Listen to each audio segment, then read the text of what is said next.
একজন বা দুজন নয়, অবাক করা ব্যাপার হলেও সত্য, পরিবারের ১৬ জনই জন্মান্ধ। মুখোশ কালো আধারের মতো অন্ধকারই তাদের চিরসাথী। বগুড়ার শিবগঞ্জ উপজেলার ময়দানহাটা ইউনিয়নের প্রত্যন্ত সোভানপুর গ্রামে দৃষ্টিহীন এই পরিবারটির বসবাস।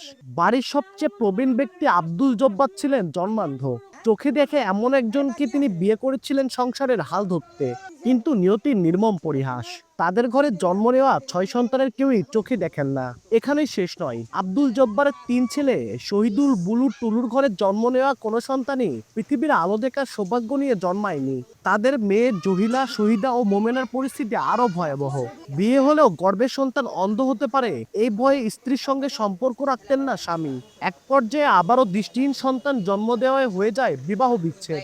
দৃষ্টিহীন সন্তান জন্ম দেওয়ায় এখন ৩ বোনই বাবার বাড়িতে। আমাদের কোনো খাওয়ার অবস্থা নাই, মানুষ আমাকে দিকে দেখে না, আমরা পেরে একবেলা খাই আর একবেলা পাই না, এর ভাবে আমরা দুনিয়া কাটাবার দিচ্ছি। অন্ধ হয় তাদের কোনো কর্মসংস্থান নেই। পরিবারটির উপার্জনের একমাত্র ভরসা ভিক্ষাবৃত্তি। শুধু তাই নয়, মাত্র ৩ শতক জায়গায় টিনের ঝুপড়ি ঘরে গাদাগাদি করে বসবাস করতে হয় তাদের।